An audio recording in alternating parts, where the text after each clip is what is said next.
when you got to the point of choosing between good, average and bad feedback, now you read out those criteria. Where do those criteria come from? Did you find them in... I used text, research and business. Right. And I looked at different sections. I used questionnaire responses, and also I used a book on customer loyalty as well, which helped with also how dealing with customers. So a polite response, for example, is what I included into one of the criteria, which people respond well to polite responses, and also the contact information, for example, is something that people require.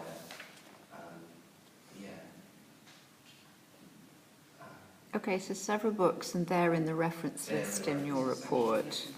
That's helpful. Okay, that's great. I mean, did you find the books were easy to use for this purpose, to find that kind of thing? They didn't, because none of them directly related to mystery shopping.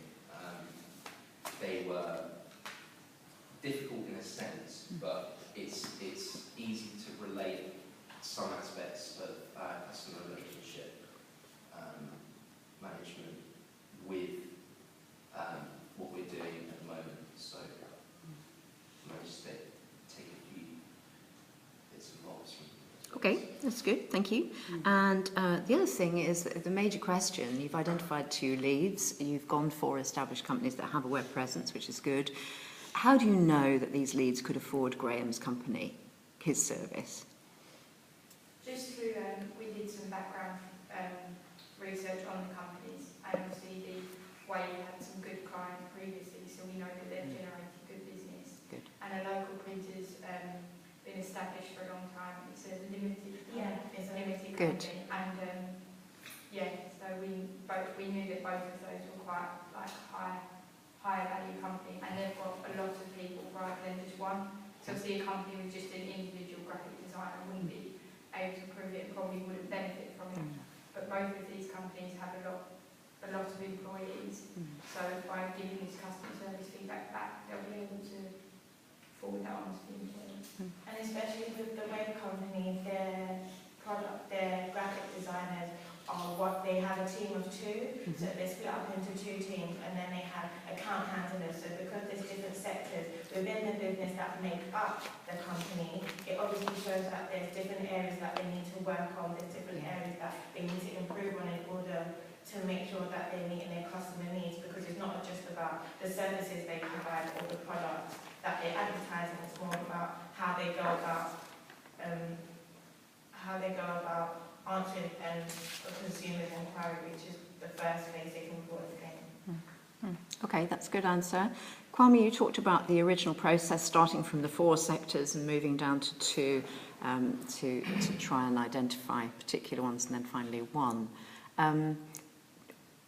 What did you learn from doing it that way? You chose as a group to do it that way. What did you learn? What I learned from doing it that way is that, when you start off with broad, going into various sectors, you get you can see which, we had an error for an error margin in a way, because basically me and Lizzie, in our hypothesis, we were both confident. I was confident that insurance companies and catering would probably be the best ones to respond.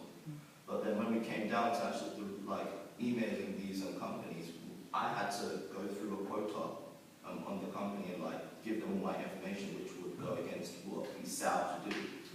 And Lizzie, with the catering companies, most of them she had to talk face to face.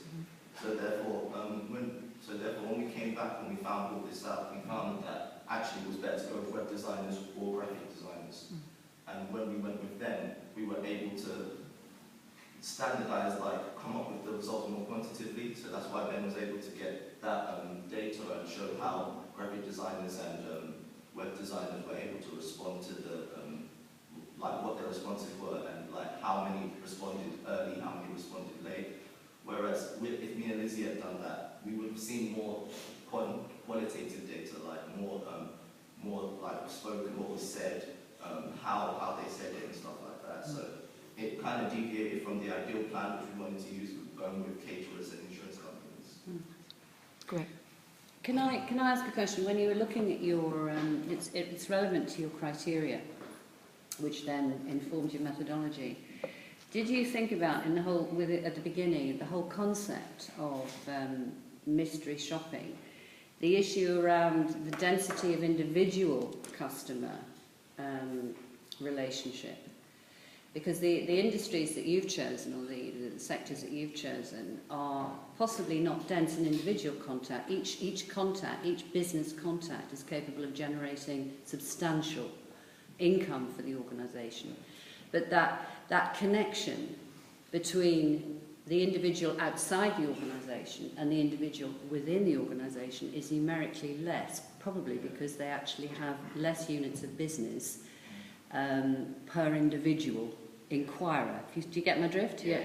So what did that come into your thinking at all? That might have been the issue in terms of catering, and it may have been possibly in insurance, but you have chosen, I think, industries where that question is in the air. What's it called, actually, when we were having a group meeting last week, we actually spoke about that, because we were like, there may be reasons, like we came up with reasons for why caterers and insurance companies maybe perhaps didn't respond through email, so that's why we dropped them. Okay. Because it was like in our thinking, So but also we have to look at the geographical area of Hastings, and insurance companies. There are a few in Hastings, yes, but there's more. Like you'll find more graphic designers and web designers around the area of Hastings, and that's why when we came together last week, we were able to realize maybe by going down the emails path, that's why we were able to not get as many responses from insurance companies and catering companies, but more responses from graphic designers and web designers. If we had gone down the phone call path, Yes. Okay. I think we would have got more responses from catering and insurance, but also a decent few from graphic designers and web designers. Or if we had probably used, let's say, even letter, I would say probably get more from catering or something like that, but less from insurance companies and web designers. So there was like pros and cons to each of the ones we followed to communicate. Yeah, that's fine. It's just you'd actually gone through that thinking process. That's fine. Okay. That's great. No more questions? Yeah. No, thank you very much. Well done.